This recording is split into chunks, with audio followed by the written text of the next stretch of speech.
Hi everyone, welcome back to my channel. It's been a while that I didn't produce any video on additional mathematics. Today I'm going to share how to solve the questions in the textbook, which is self-practice 1.8. Let's look at the questions.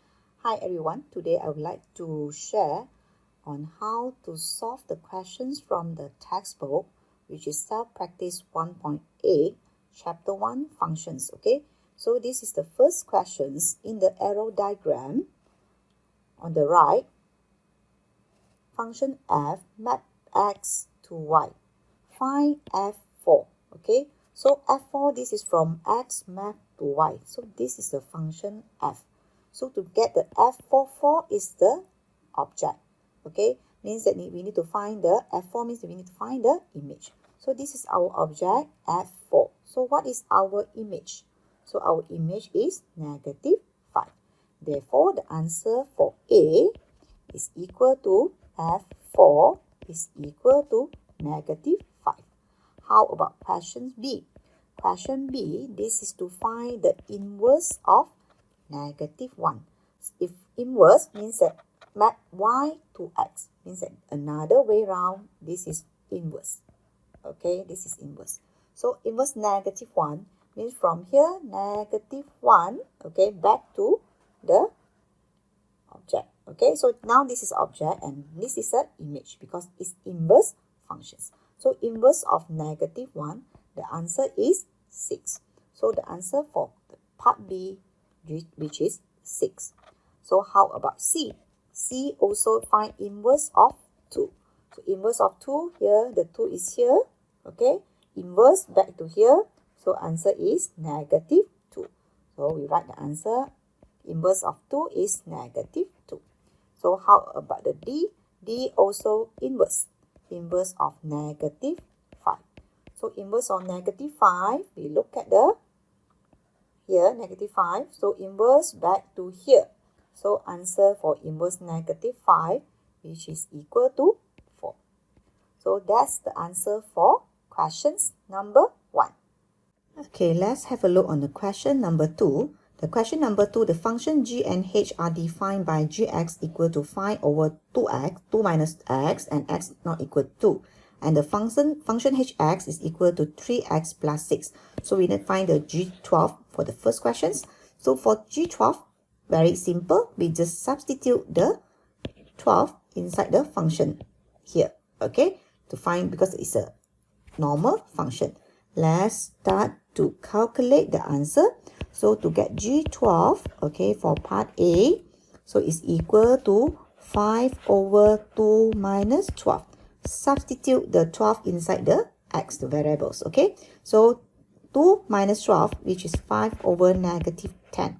Simplify it. So will be equal to negative 1 over 2. Remember, for the negative sign, we don't put the negative sign at the bottom. Okay, either we put on top or normally we put at the middle.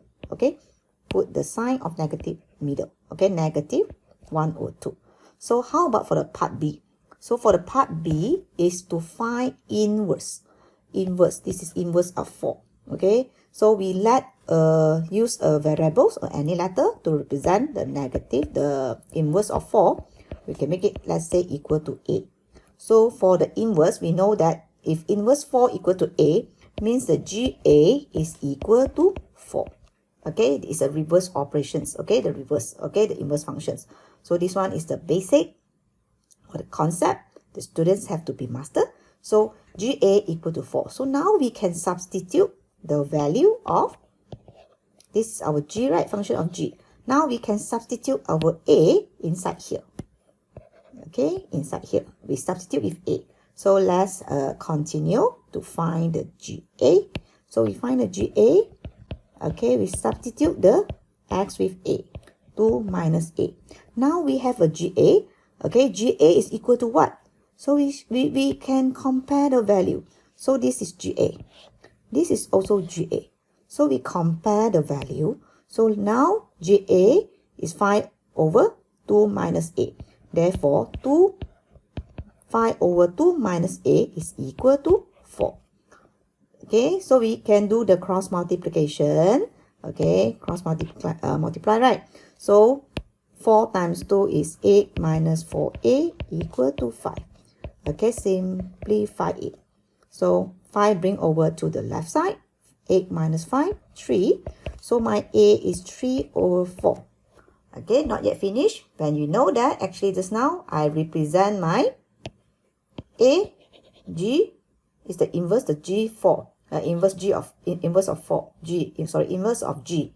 The value of the object is 4. So this one is equal to a. So now my a is equal to 3 over 4. Therefore, my answer for the g inverse 4 is equal to 3 over 4. Okay, so we have done the part A and part B. So now we go to the part C. So for the part C, it's the same thing, but only now we use the function of h. Because for this one now there is a h. So we refer to the function of h. Same thing, the object is negative 1. So we substitute with negative 1. So this one negative 1. So we substitute with negative 1. So for the C, h negative 1 is equal to 3 times negative 1 plus 6. So it's equal to negative 3 plus 6, which is my last answer is 3.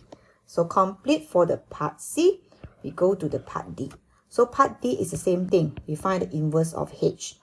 Okay, the object is 9. So same thing, I represent it using B.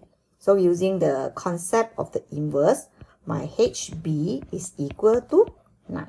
Okay, so I substitute inside the function, same like this now. HB, I find the HB. HB is equal to, so it's 3b plus 6. This is my HB. I substitute inside this function. HB, this B, 3b plus 6. So my HB is 3b plus 6.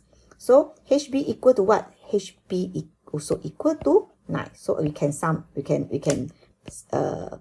compare it. Okay, let me write in this way so that easier for you to understand. 3b plus 6. So from here we can compare the both, this one.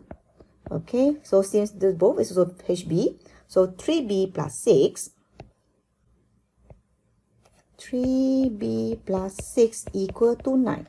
So 3b equal to 9 minus 6, which is 3. So my b is equal to 1. So this is not the last answer. The question want to find the h, inverse h of 9. Okay, so what is the inverse h of 9? This one is 1. Wait, let me show you this one. So it's equal to b. So my b is equal to 1. So my last answer, h, this is 9, right? Inside 9 is equal to 1. Okay, let me write it properly. So inverse, okay, 9 is equal to 1. So done. So we already complete the part A, B, C, and D for the questions number 2. That's all for my sharing today. I hope all the students can understand after my explanations and can solve all the questions for the Self-Practice 1.8. Don't forget to like and subscribe my video. See you in the next video. Bye!